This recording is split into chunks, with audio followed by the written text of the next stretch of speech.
लगी हूँ, मैडम आ गई हैं। मैम प्लीज एक क्वेश्चन का आंसर पूछना है, ये माइक पे लें। पेशेंट बार बार पूछ रहे, मैम मुझसे बता। हाँ हाँ हाँ, पूछो पूछो। मैम पेशेंट एक सेकंड इनको अभी लिखें, इनके वेट पहले तो वेट रिडक्शन, और इनको डाइट चार्ट भी दें, और सारी इनकी मेडिसिन जो लिखवाई है वो लिखवाओ, तब उसका जी बताएं। मैम पेशेंट ये क्वेश्चन पूछते हैं कि हमारा 3rd मंथ में मिसकैरेज हो गया, 2nd मंथ में मिसकैरेज हो गया, तो वो क्या हमारे हस्बैंड की रिपोर्ट की वजह से होता है? आपने क्या जवाब दिया था पहले ये बताओ।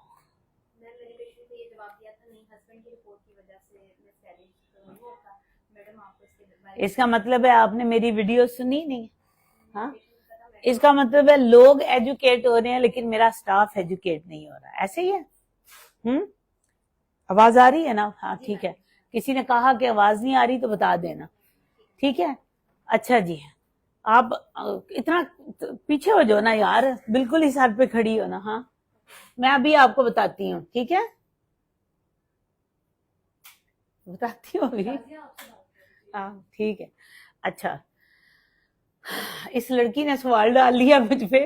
अच्छा, पहली तो बात ये है कि जब एम्ब्रियो बनता है ना, दो चीजें ये यूट्रस में देखें, जब नेचुरल भी बनना है तो एम्ब्रियो ने यहां से आना है, जब हमने आईवीएफ करना है तो एम्ब्रियो ने इधर से ट्रांसफर होना है।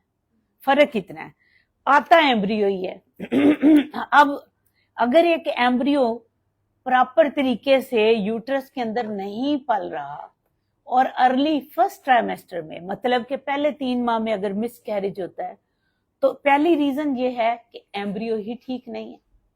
एम्ब्रियो ठीक ना होने का मतलब क्या है कि उस एम्ब्रियो के अंदर कोई एबनॉर्मेलिटीज हैं। अब एम्ब्रियो सारे का सारा अम्मा तो नहीं लेकर आ रही ना। हाँ, आपने पेशेंट को कह दिया कि नहीं जी मियाँ का मसला नहीं हो सकता, वो कहां से लेकर आएगी? अपने हाथों से तो एम्ब्रियो नहीं आता, एम्ब्रियो कहां से आता है? स्पर्म और एग से। तो इसका मतलब है 50% मियाँ रिस्पॉन्सिबल एम्ब्रियो का, 50% औरत है, ठीक है। तो एम्ब्रियो या तो इस एम्ब्रियो का प्रॉब्लम है या इस लेयर का प्रॉब्लम है। अगर लेयर की, यूट्रस की लेयर का मसला है तो वो तो सिर्फ औरत है प्रॉब्लम का शिकार। अगर किसी की 2nd ट्राइमेस्टर में, यानी 4 माह के बाद, 3 महीने के बाद, 3 से 6 महीने में अबॉर्शन होता है, तो उसका मतलब है वो मिसकैरेज का सिर्फ औरत जिम्मेदार है, ठीक है। फिर तो या उसकी बच्चेदानी का मुंह ठीक नहीं है, लूज है, या उसकी एंडोमेट्रियम का प्रॉब्लम था, या उसमें इन्फेक्शन थी, एम्ब्रियो रप्चर हो गया, या इवन कोई मेल में भी उस वक्त का प्रॉब्लम था, डिलेड एबनॉर्मेलिटी थी, तब भी लेट भी हो सकता है।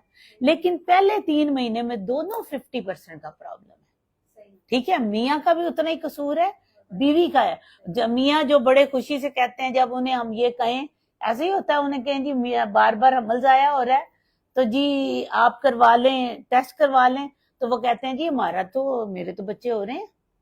हमारा एक यहाँ पे साहब आए, उनकी दोनों बीवियों में, एक में 2 मिसकैरेजेस थे, एक में 5 थी, याद है?